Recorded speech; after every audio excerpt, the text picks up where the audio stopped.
how could I continue to think that I'm, teaching and filling in the gap that I came to fill if I can't empower my students to use their voices and their bodies in the way that they feel compelled to?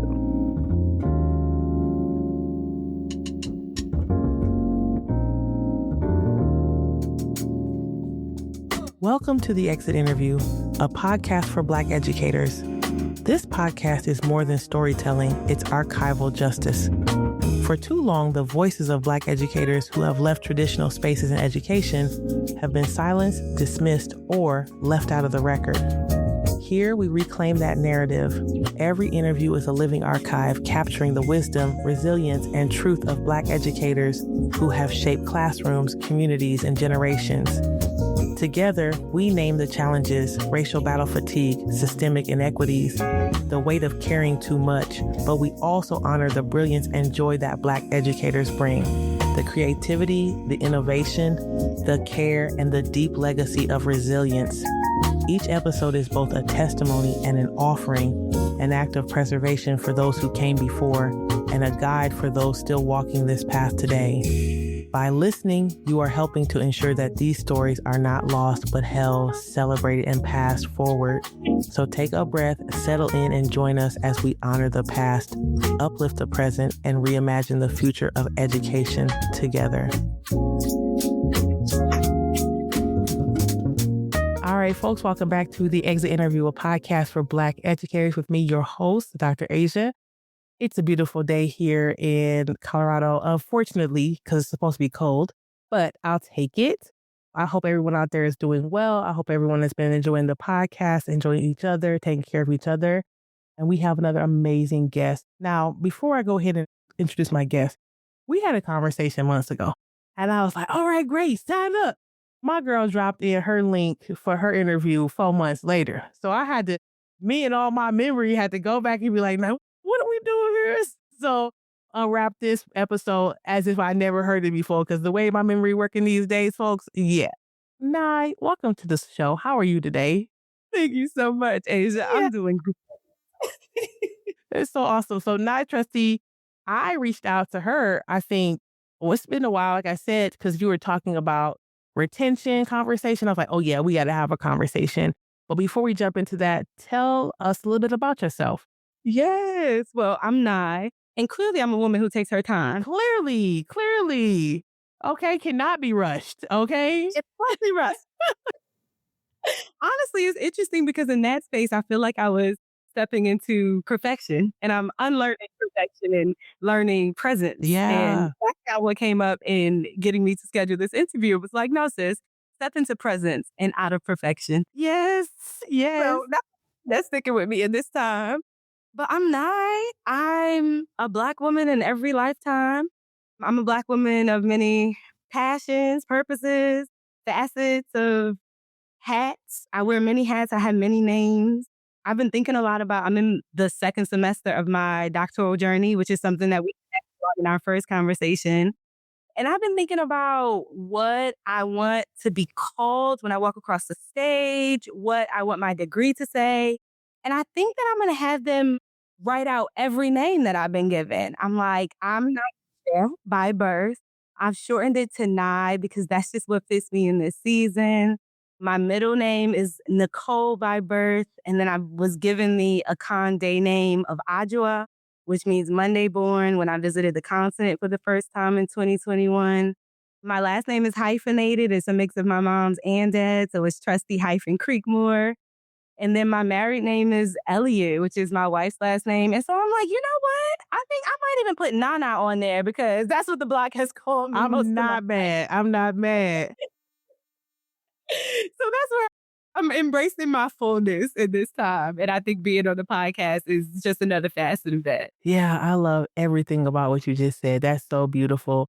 I know that some people really get into their heads about their doctorate, like, oh, don't call me doctor, don't do this, and I think I made the decision to be called doctor for lots of reasons. But one of them is it's the only name I got to choose. Ooh, that's good, Dr. Lyons. Yeah. So silly. Yeah, born Asia. Last name is my husband's. Before that was my family, enslaved African.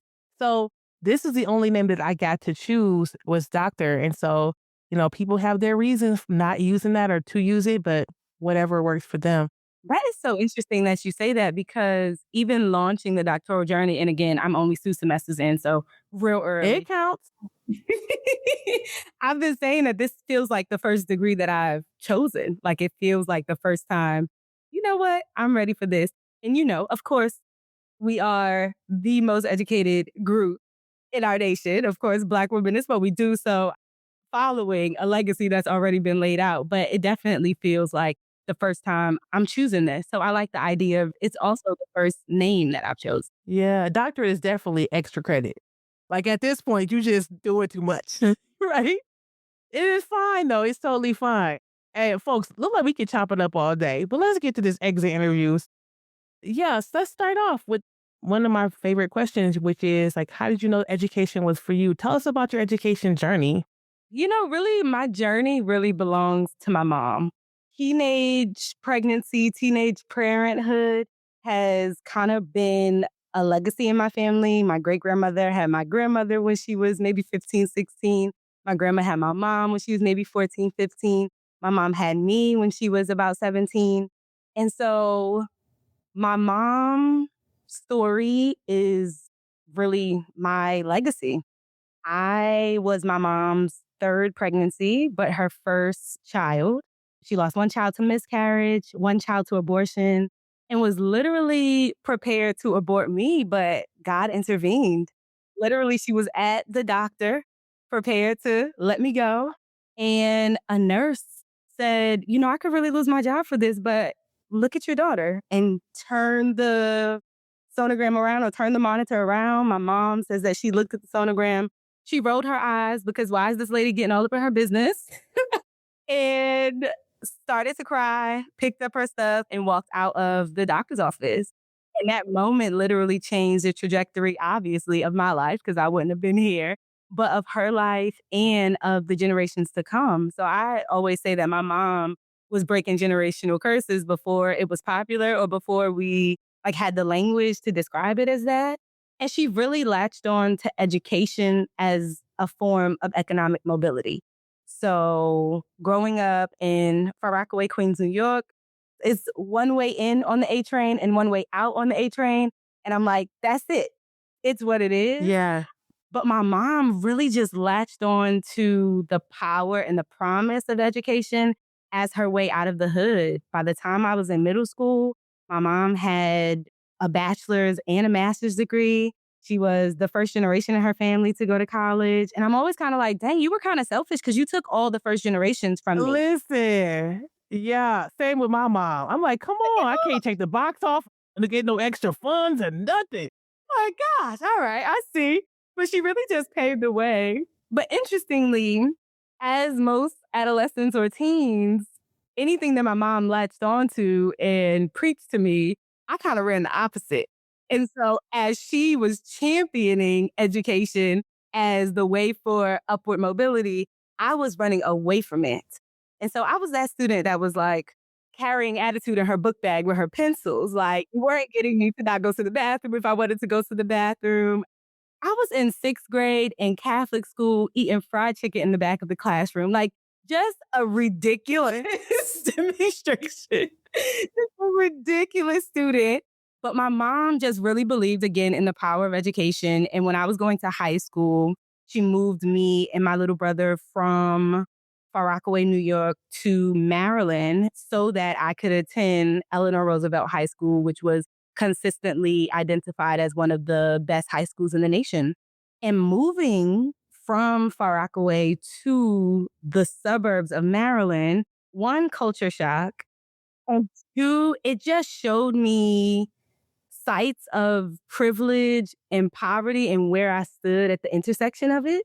And that lesson or that understanding was so pronounced when my brother and sister started to navigate their own school careers. So my parents both had kids at the same time by different people. And so I have a little sister in Queens, New York with my dad, who is 12 years younger than me, and then a little brother who grew up in the household with my mom's stepdad and I, who is also 12 years younger than me. So same footing in school. And when they were in the fifth grade, it was the first time that I saw educational inequity play out in my house. My brother was in the suburbs of Maryland and they had like flash drive bracelets and they were exploring like 3D printing when he was in the fifth grade. And my little sister had ragged textbooks and long term subs as teachers, all of the things that we know happen as we navigate education. But seeing it play out in my own family, it was a wake up call for me. And it was the first time that I started to take education seriously. I graduated high school with like a 2.3 GPA, but then in the experience of my brother and sister, recognized that I needed to stand in the gap for really my own family members. And so by my junior year of college, I had decided to become a teacher.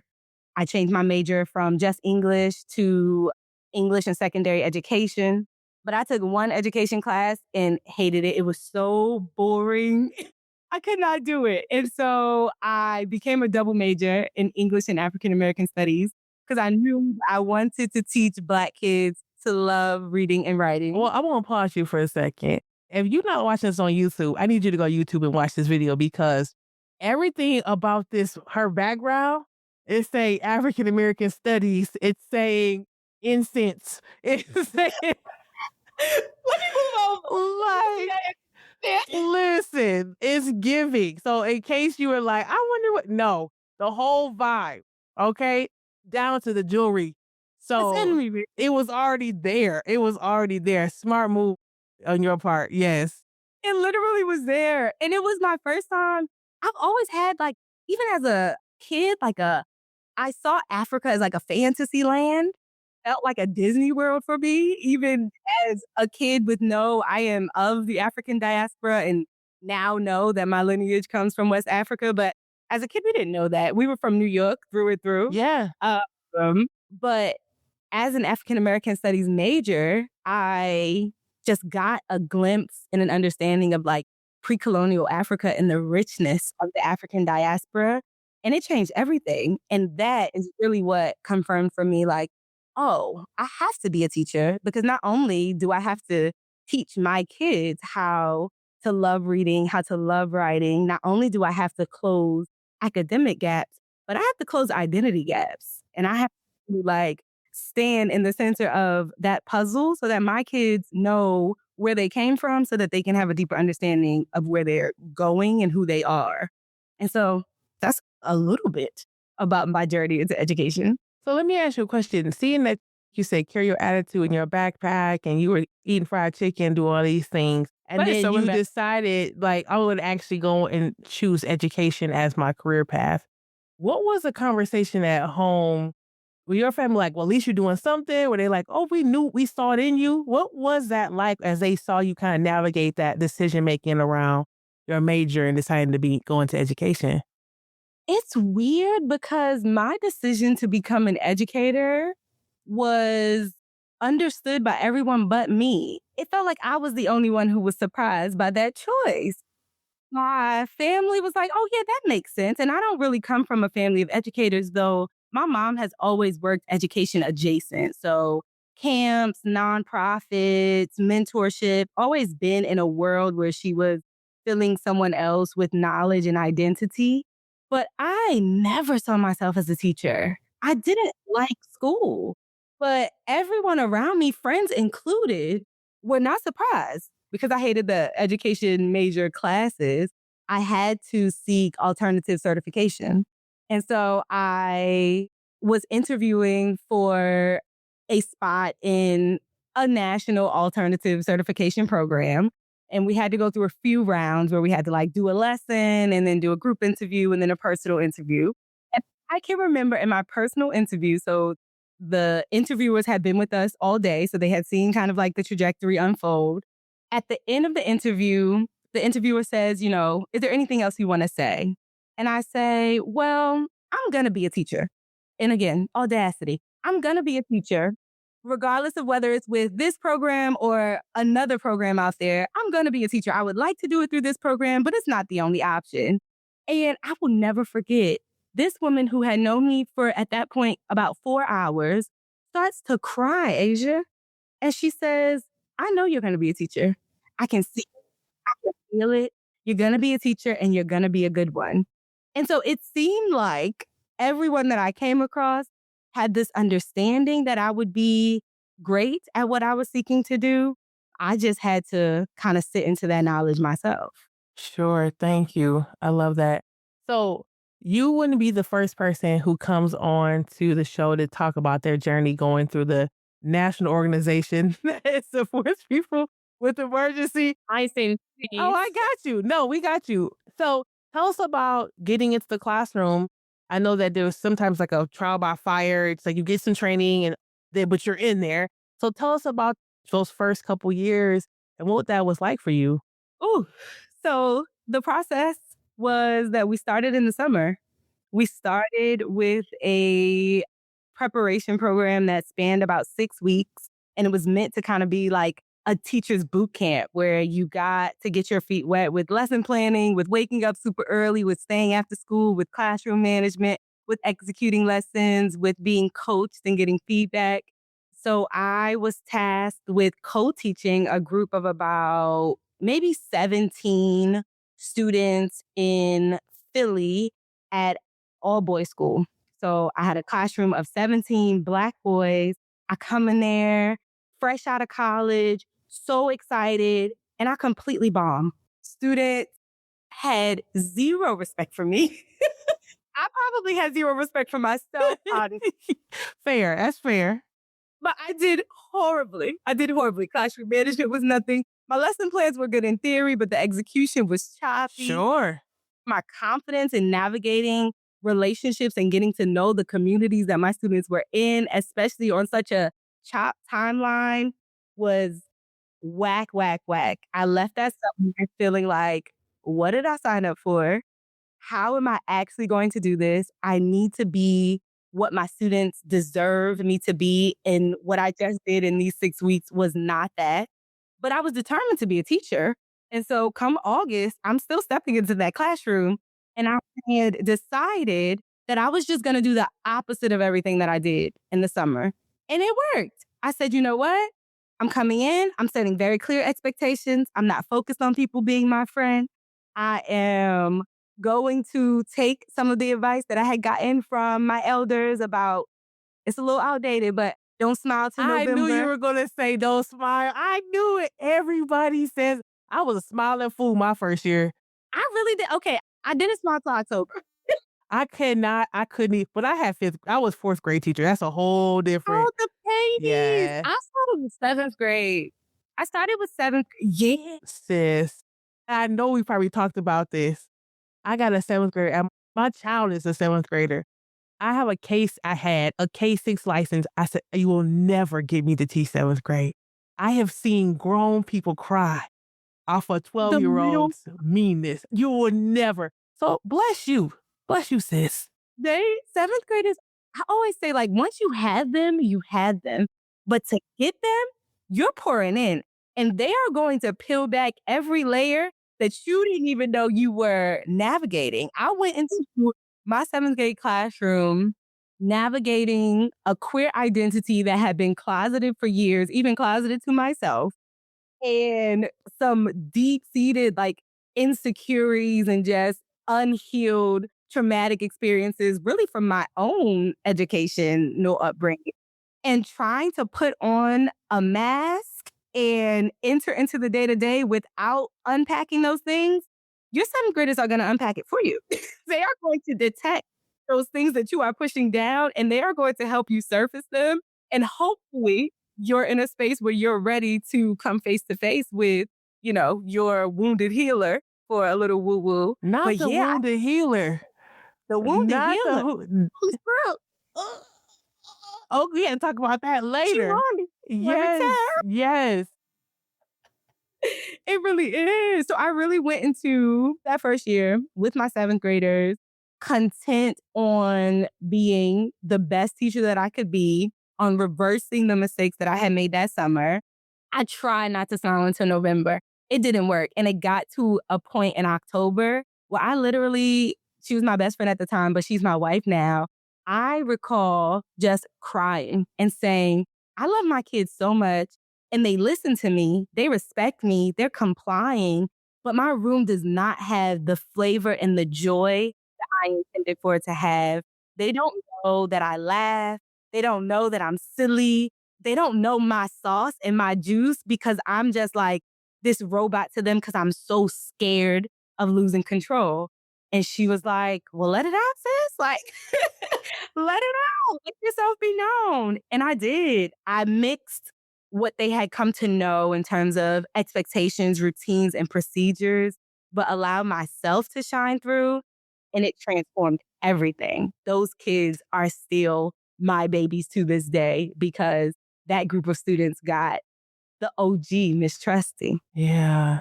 Oh, I love that. So how long did you spend at that school? Was it 1 year, several? Like, we wanna know, like, all the parts of your journey. Yes. Okay. So that was in Baltimore City, and I was there for 3 years. And then my wife and I got married, and she's in the Air Force. And so we got stationed out of Baltimore or out of Maryland and in Louisiana. So after Baltimore, I went to Louisiana. I thought that I needed a break. I was praying for a break. I was asking for a break. I poured so much of myself into those 3 years. And I thought that I wanted to step away from the classroom. And so I did. I went into higher education on like the federal grant side. I worked for TRIO program. Oh, yeah, yeah. I worked for a talent search and it was beautiful. It was still education adjacent. I still got to be with kids. But speaking of names, there was a moment where we took kids on a field trip. My government name is Trusty hyphen Creekmore. But since high school, I've just been going by Trusty. So when I was a teacher, I was Miss Trusty. And we're on the bus and we're going, and they give me my name tag. And it says Miss Trusty Creekmore. And I was just like, that's not my name. I am Miss Trusty through and through. And it was at that moment that I said, I can't be here. Like, I need to go back to the classroom. I miss my babies. That's what did it. What did it? Because it just felt like, oh, I'm not even bringing my full self here. Because again, yeah, so it's a culture shock. I'm in the deep South for the very first time. I told you I was originally Far Rockaway, Queens, New York, went to Maryland, which was a culture shock in itself. Going from Maryland to Louisiana, it felt like I went back in time. I had finally accepted my queer identity. That kind of was trying to force me back into the closet. So I was struggling a little bit with like where I fit in Louisiana, especially the small city that we lived in Louisiana, struggling with where I fit and having the name Trusty Creekmore. When I hadn't gone by Creekmore since junior high school, just felt like, oh, y'all don't know me at all. I got to go back to my kids, back to my kingdom where I felt safe and like myself. And so I did. I found another middle school. I went back to teaching seventh grade English. I went back to being Miss Trusty. And I was there for about 2.5 years. And that's actually the story of my exits. Hmm. Tell us about it. I taught in a predominantly Black middle school. It was on the east side of a small city in Louisiana. And in my second year, it was taken over by the district. And so there's so many different restrictions and guardrails and challenges that come with that. And I had a leadership of Black women, an assistant principal and a principal who were both Black women. But Louisiana is very interesting on its color line. So I come in as a Black, dark skinned, queer woman from the East Coast. You talked about my background. This is how my classroom looked. I have maps of Africa in my classroom. I had posters and photos of Beyonce, of Chance the Rapper, of Malcolm X. I also had a little Harry Potter in there because I'm a nerd.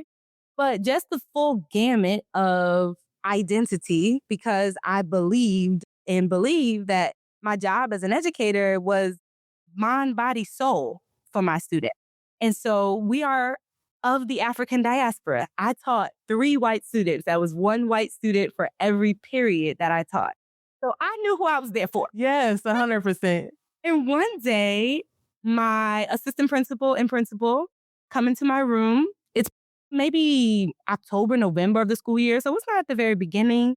But they come in and they walk the walls of my classroom. And when you walk the walls, you're looking at the posters, the anchor charts, all of the things on the walls in order to see what teaching and learning looks like from a static perspective.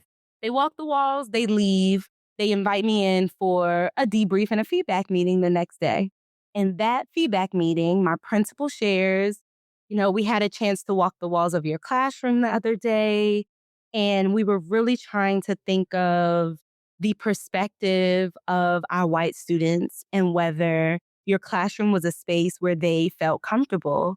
And we realized that if we were a white parent coming in for a back to school night, your classroom would not make us feel welcome. And so we have a list of the posters that we want you to take off of your walls. I look at the list. I look at the list. None of my Harry Potter posters are up there. It's in by name, Asia. Map of Africa, back right window. Photo of Malcolm X. Photo of Beyonce. Any semblance of Blackness. They had written it down on this paper and asked me to take it down. It had a deadline by when the posters needed to come off, and they were requesting my signature on the paper. And so I read it. I'm immediately taken aback, and I can feel the anger rising up in my spirit. And they're like, do you have any questions? And I don't even remember what I asked. I don't remember the rest of the conversation. I just remember leaving and feeling so defeated and depleted. I felt like I had given so much to an education system that had done so much to reverse an understanding of self in my students. And I was just trying to be a cog in that wheel. But in that moment, I felt lonely. I felt isolated. And I felt, it's a term that I've come to know after, demoralized. Sure. And what let me know that it was time for me to go, as though that's not enough, I didn't fight back. That's how I knew. I didn't fight back. I went in the next day and I took down those goddamn posters. I took down the posters at the beginning of the day. My first period walks in and my room looks completely different. It looks like I'm leaving because symbolically I was, but my room looks so different. And they're like, Miss Trusty, what happened? And I'm like, they asked me to take these posters down. And they were enraged. What? Why would they ask you that? Why those posters in particular? Man, that's wrong. That's so racist. So you just didn't take them down? What you gonna do? And I had no fight. I couldn't even demonstrate for my students what it looked like to stand up against that because I was so depleted and I had no energy to give to that. And so I allowed them to have their say. They're talking about what could possibly be done. I don't mock them or simmer down their anger. I give them the space to be angry. I share that I too am angry. And then eventually we move on. We go on with the lesson. That happens in every single one of my periods. Every time a student walks in, including the white students, they are so shocked by what they see. We engage in a full conversation about why that is, and they give their understandings of what is happening. I nod. I give them the space to talk about it, and then we move on with the lesson. And so, of course, the next day, there's no more conversation. Now the room is what it is. But there I knew that I couldn't continue to give of myself if I wasn't giving the fullest version of myself, because I feel like, and even now I carry the understanding that that's a pivotal experience for my Yeah, seventh grade. 100%. And in that moment, I had the opportunity to demonstrate for them, or at least empower them, to stand up against a system that they were recognizing in that moment was unfair and inequitable. I didn't have that to give to them. And so how could I continue to think that I'm, teaching and filling in the gap that I came to fill if I can't empower my students to use their voices and their bodies in the way that they feel compelled to. There's so many pieces, so many directions this conversation could take. Wow.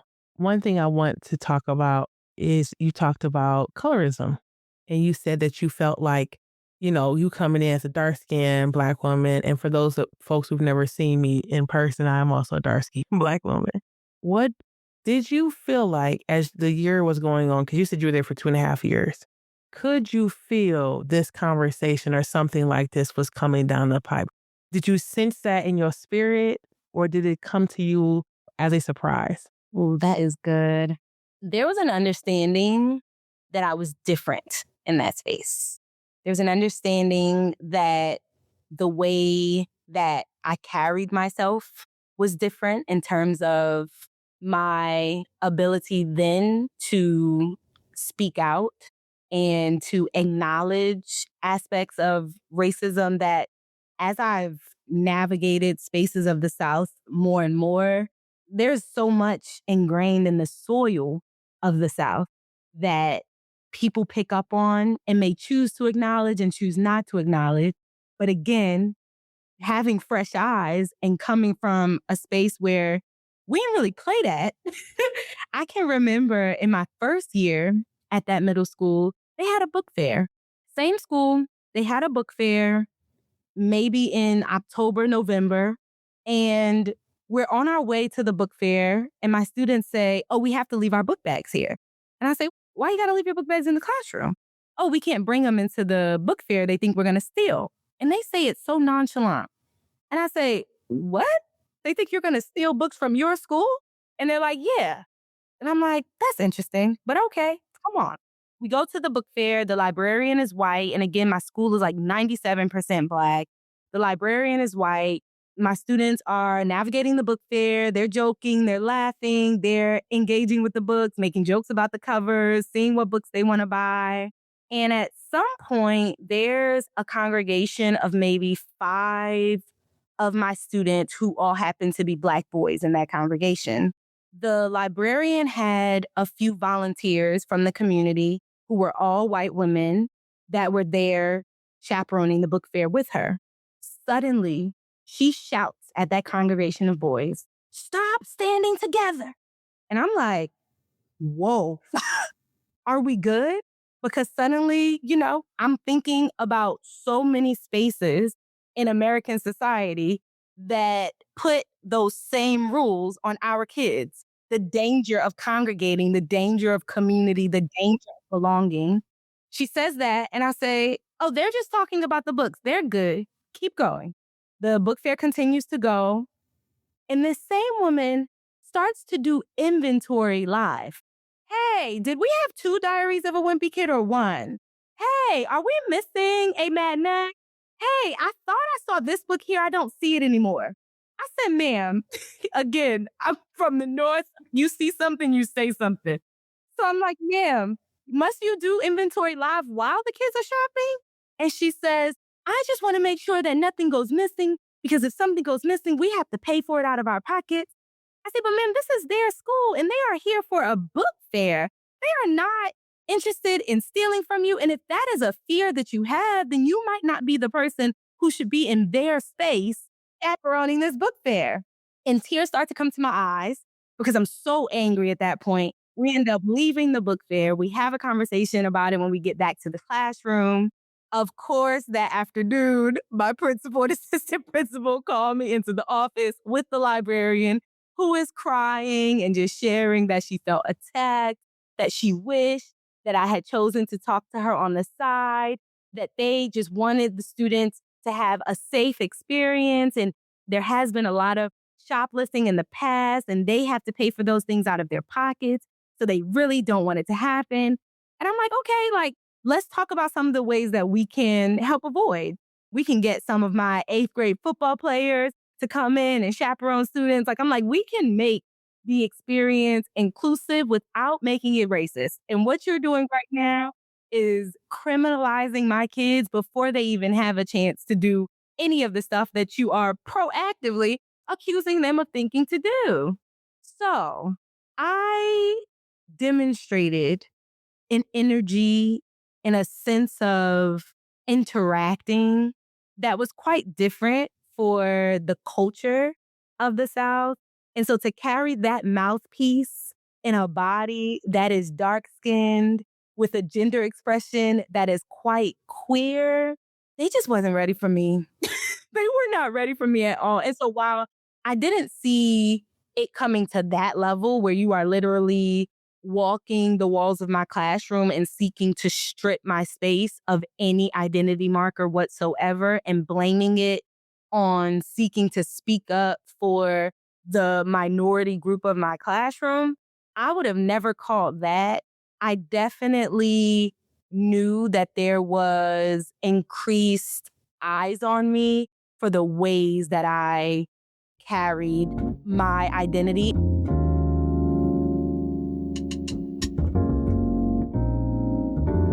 What's up, beautiful people? Real quick, I want to talk to you about something.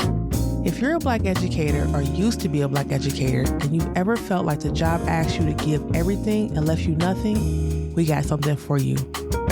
My good friend Stacey Taylor Brandon and I have created Podcast and Pause, an unbooked club for Black educators. Here's how it works. You listen to a curated episode of the Exit Interview on your own time, in the car, on a walk, while you're folding laundry, just like you're doing now. Then we come back together on Zoom for a real conversation about what you heard, what it brought up, and what it means to be well as a Black educator in the classroom, outside the classroom, and beyond. This isn't a training. This isn't a to-do list. It's a soft place to land, a space to reflect, to breathe, to laugh a little, and remember you're not alone. So if you've been needing community that gets it, come pause with us. Check the show notes for more information. Follow me on Instagram, and we'll see you there. All right, peace.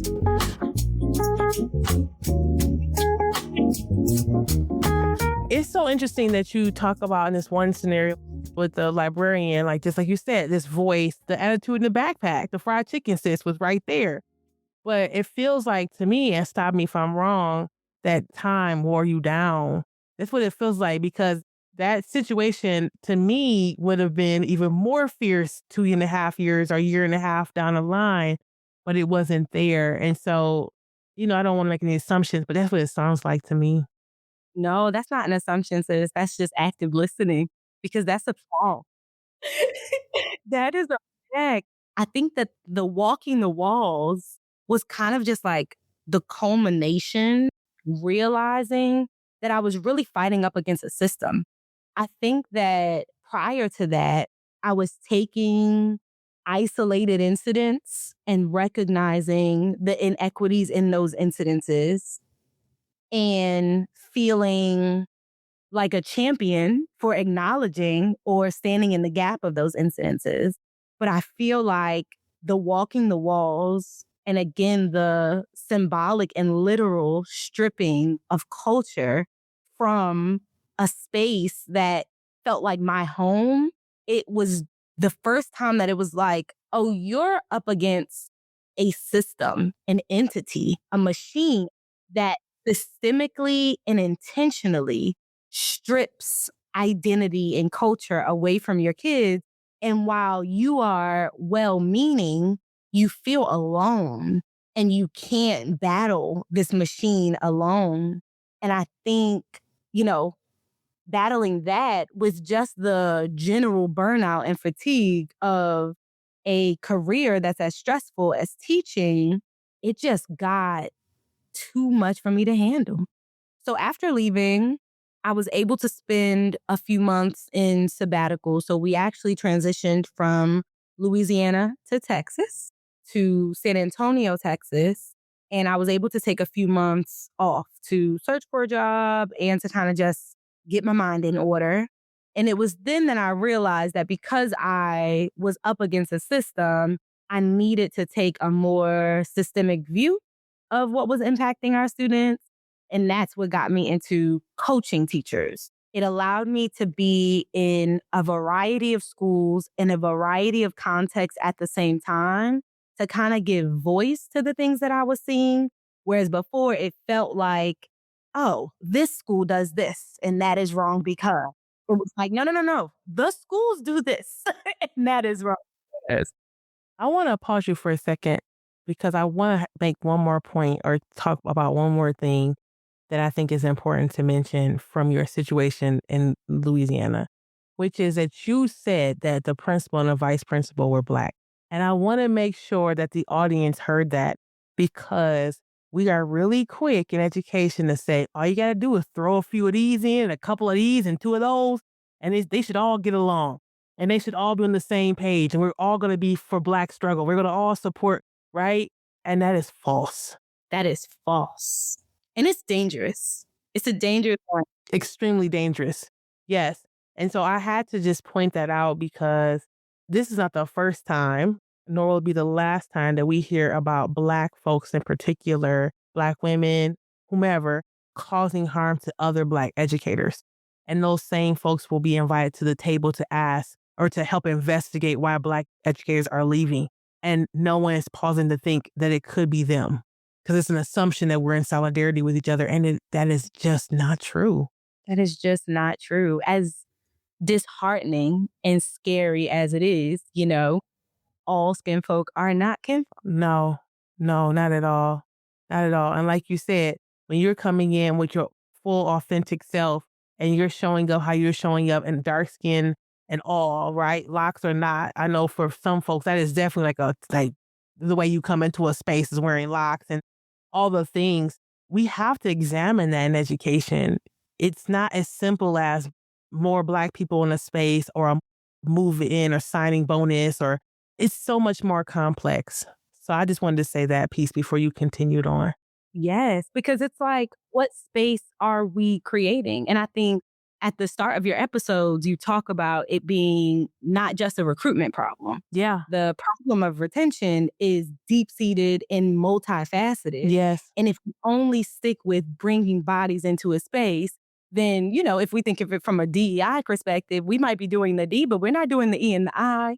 And that leaves a hole. It leaves a hole. We can't bring Black educators into spaces where their identity is not cherished and uplifted and expect them to be able to craft spaces for their students where identity is celebrated and uplifted. I do restorative conversation PDs for schools, and I did a PD recently. And in the PD, it was a predominantly Latinx school. There were 2 Black teachers, and one of the prompts that I gave was, what do you need from your school community and what are you willing to commit to your school community?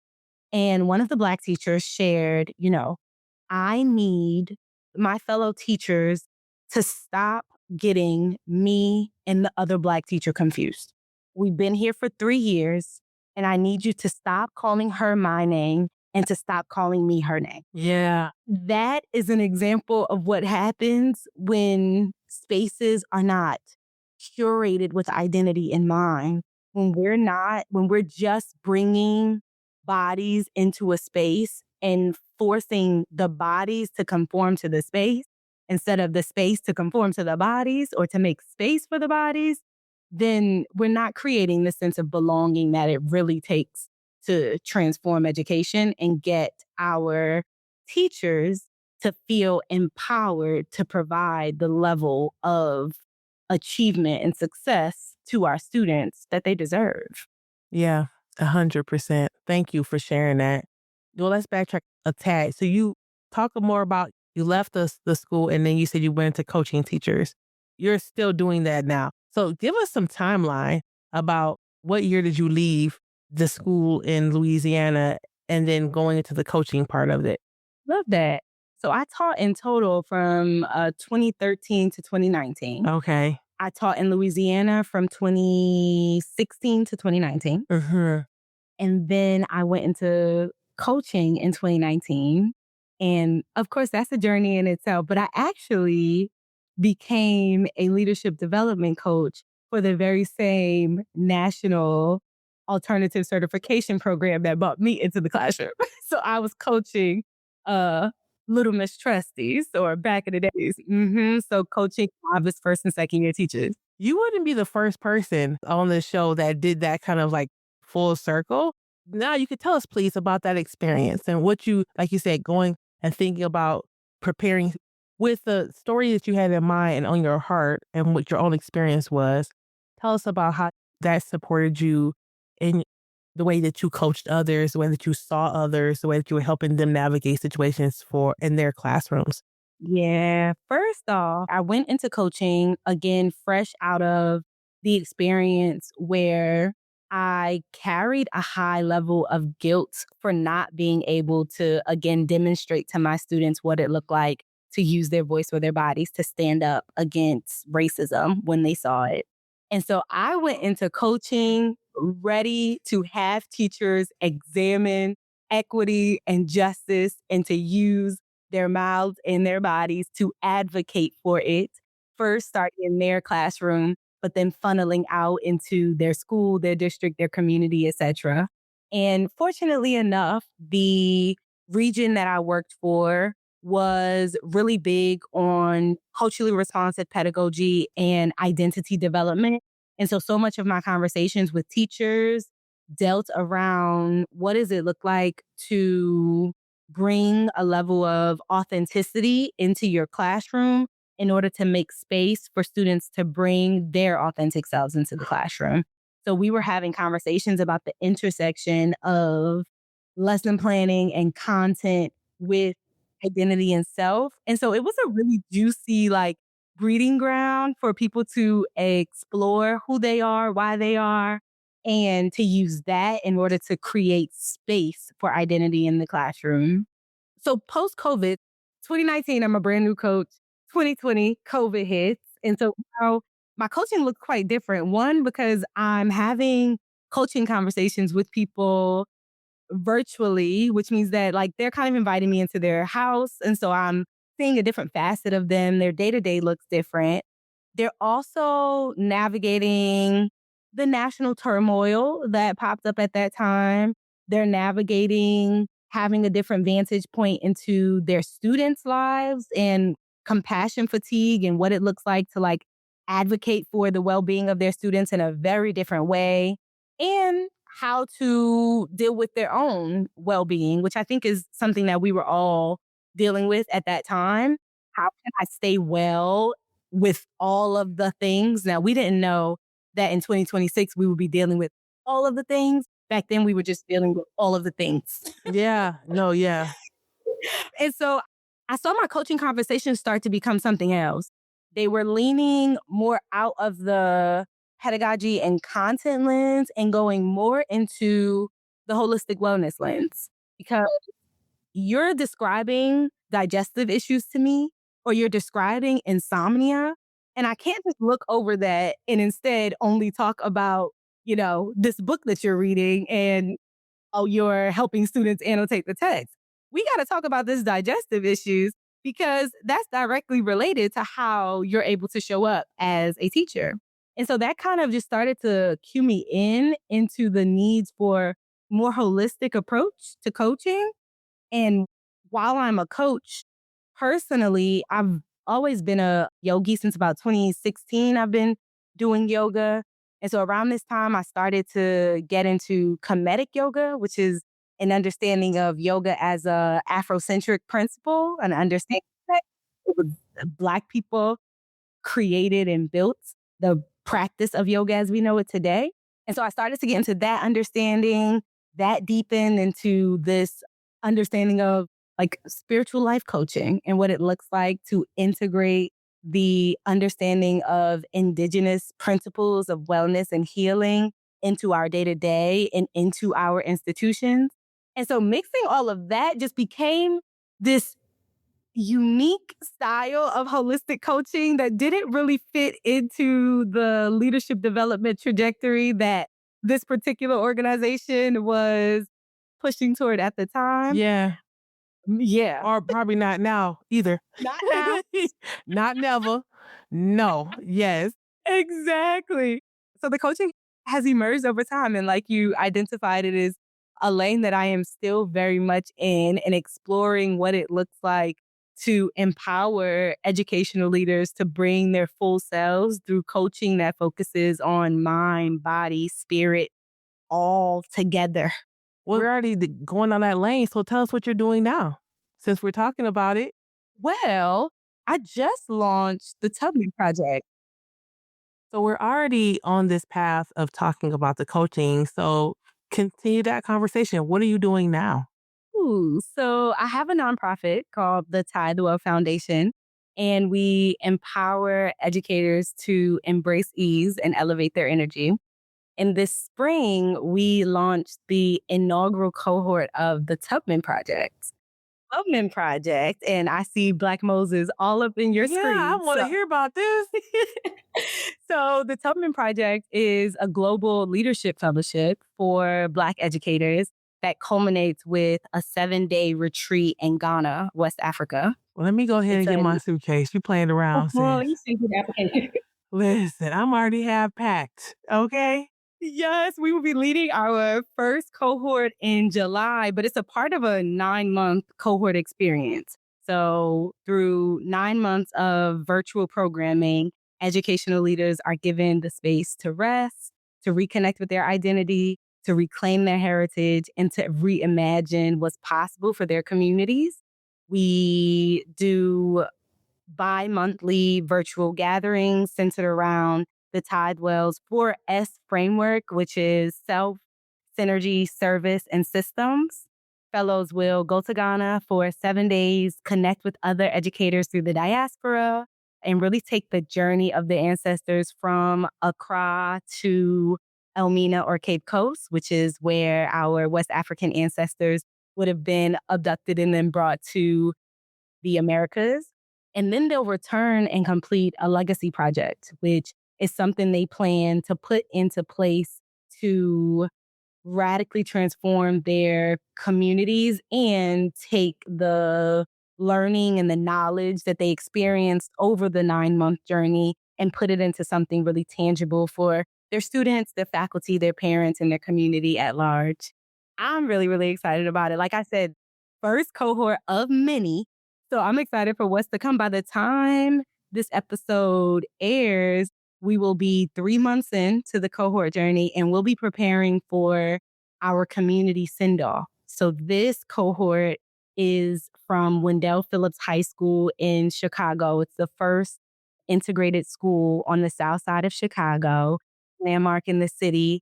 And we'll be hosting a community send off that's designed to kind of bring Ghana to Chicago before Chicago goes to Ghana. Got you. Oh, wow. That is amazing. And tell us, what was the transition between going from working for someone else and working for yourself? Like, are you still working for the org or are you working completely by yourself now? Or for yourself, I should say. Love that. So the Tidewell Foundation is mine. And like many projects start off, it is a passion project at this I time. mean, that's some great passion. That is not something small, okay? You didn't say little, but you did not little. Folks, my eyebrows are all the way up, okay? I'm trying to get the suitcase, okay? Let's bring Let's it. go. Because the vision is really so we talked about my love for Africa. So I've been to the continent a few times. And on my last visit, I brought my mom. It was my first time bringing someone with me. I brought my mom and I went to the continent with some really specific questions. I'm like, what should I be focused on at this time? Where do you want me to put my strengths? Where should I be placing my energy in order to make the impact that you've called me to make?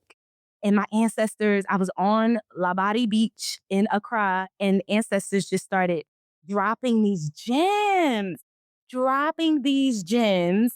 And it ends up being the skeleton for this program that I continue to develop as I come back, which then became known as the Tubman Project.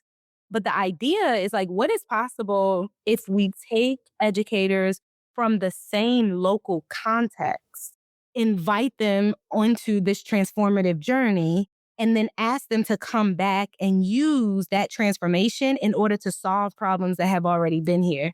I think then we try to invite educational leaders to apply expired solutions to emerging issues, and it does not work. So the idea is, what does it look like to cultivate change where people of the same team are experiencing something that's dramatically different? And so the Tubman Project actually sits as a tier 3 initiative the Tidewell has created a multi-tiered system of support for adults. And at tier 3, we're creating really customized, personalized experiences for teens. At tier 2, we're partnering with districts in order to try radical design principles to again apply new solutions to educator workforce sustainability. And then at tier 1, we're providing on demand PD that really focuses on well being and healing for educational teams. I need to understand how the team in Chicago was selected.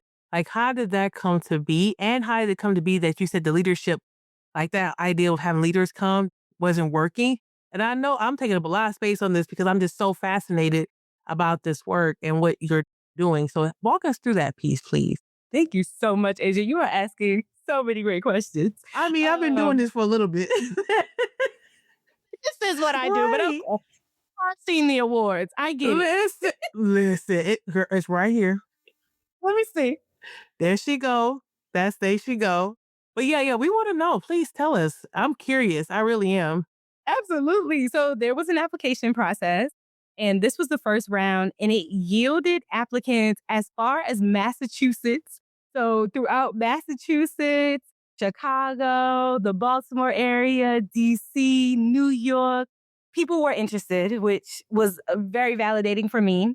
And the application rubric assessed a few things. One, it assessed team alignment on challenges. So it asked about some of the challenges that your school community faced. And I really was looking for teams that were able to align on a shared definition of that challenge. So every teammate filled out their own application, whether they did it together or not sure. I was really looking for a team that had a level of synergy in how they were defining the problems that they're seeing. Two, I was really excited to get multi-tiered impact. And so I was really looking for teams that were bringing a variety of different vantage points to the work. So the team in Chicago is a principal, an assistant principal, an athletic director, and an instructional coach. And so they're all bringing a different vantage point through which they can attack similar challenges, but the way that they go about it and the stakeholders that they choose to focus on are going to be dramatically different.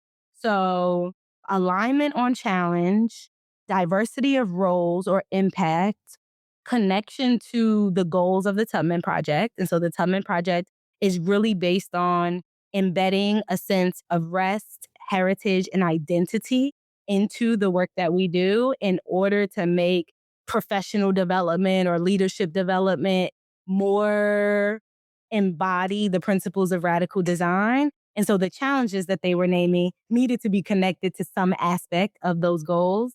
And then finally, travel availability.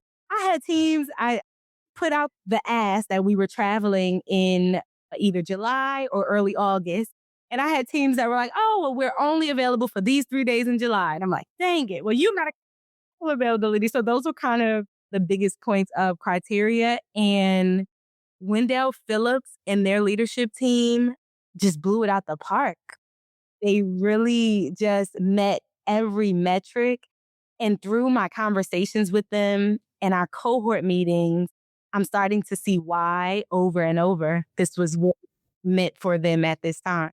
Wow. I'm really excited to hear about how it goes. And like you said, by the time this episode airs, we'll be down the pipe some. So hopefully we'll have some updates for folks, as we put this out and post this. How awesome. That's fantastic. So, I love that your work focuses on folks that are in the space, in the classrooms, in the main offices doing the work.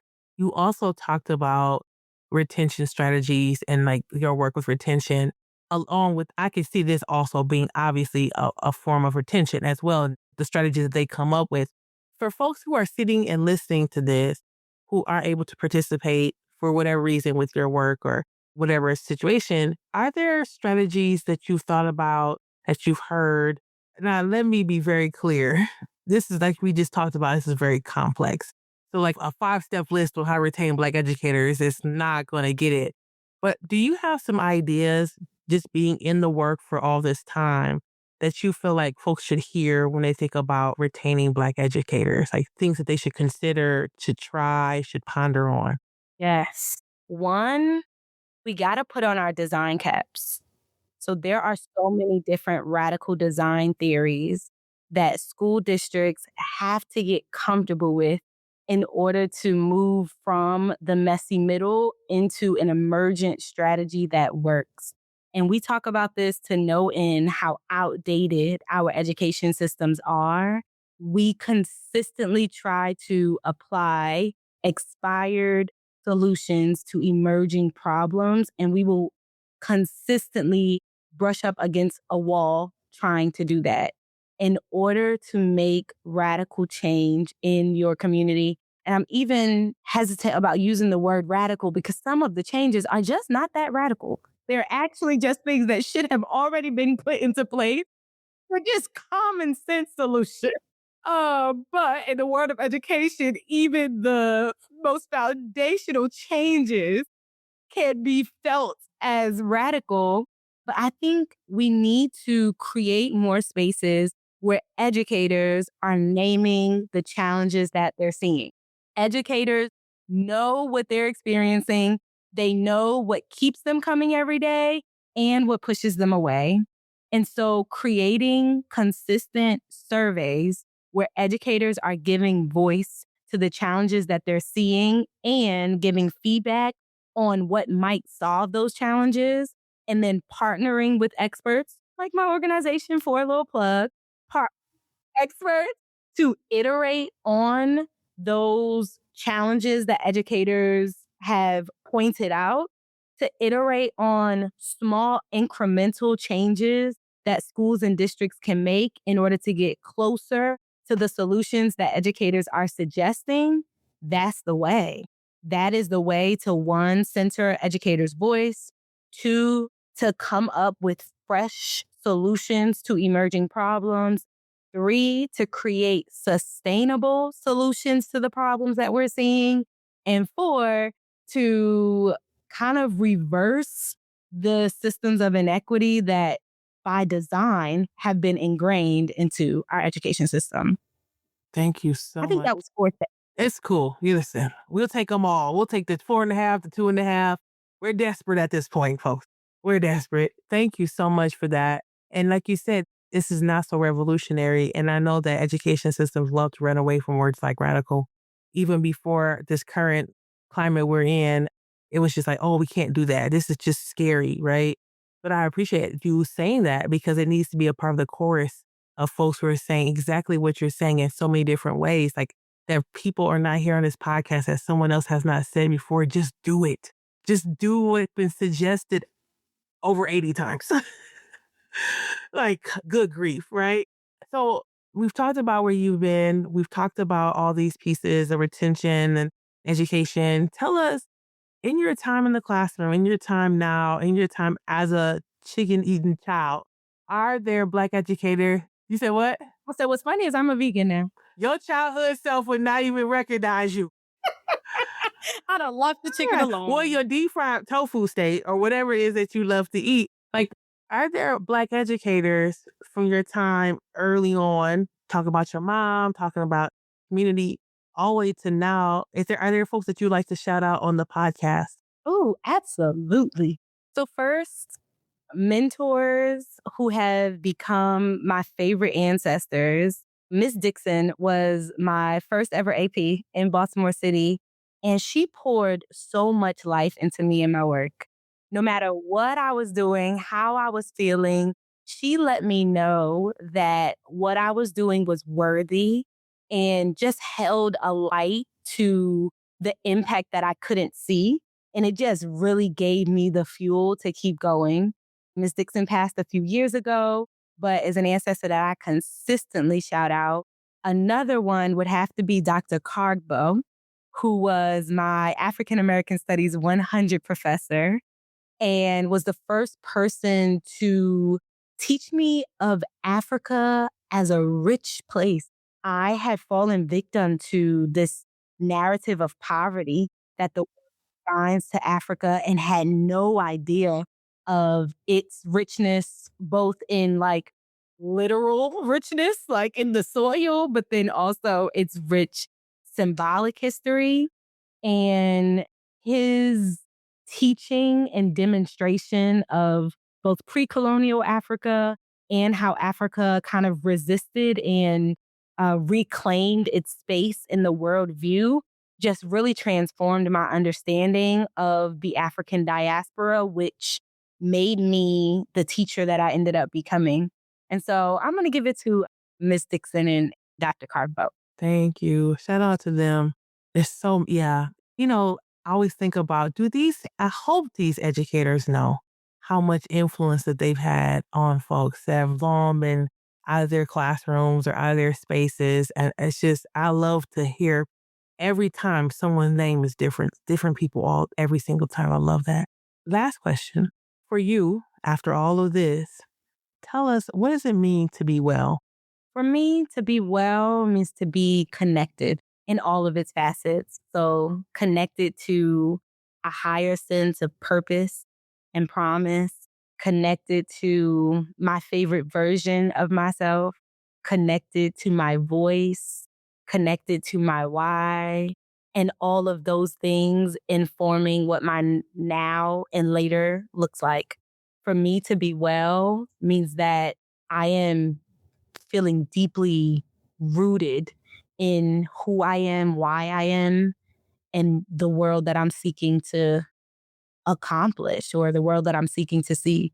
So if I had to boil it down to all of the things, I think that to be well is to be connected. And both in my personal journey and in my work, I see that the spaces where I have not been well have been spaces of disconnection, in spaces where I had been well, had the mantles of connection and belonging. And so that's what I'm seeking to fill my life with. And that's what I'm seeking to help others, especially Black educators throughout the diaspora, fill their lives with a sense of connection. Thank you.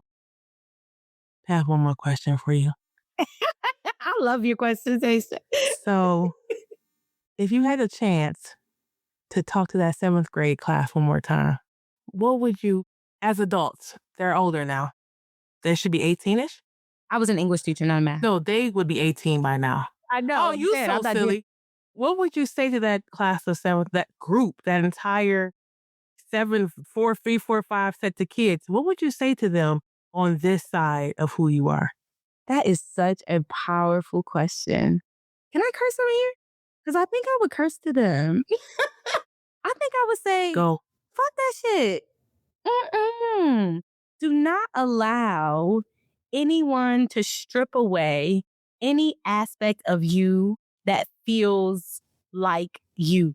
No one has the right to dictate, to add, to subtract, to divide the aspects of yourself that feel ingrained. I would tell them to use their voice in their body to stand up to systemic inequity and racism by calling it what it is and then forging a space for themselves, no matter what or who has pushed back against it. I would tell my 7th graders that they belong and that any space any space that tries to tell them that they don't belong is likely unworthy of them being there, but that they can decide to bring a folding chair to the table if somebody hasn't made it, or to throw that table out the window and sit on the carpet if they choose. Well, folks, another fantastic episode. Nye, Trusty, thank you so much for coming on the show. Thank you for gracing us with your presence and your wisdom. Folks, take care of yourselves, take care of each other, and we'll see you on the next episode. All right, peace.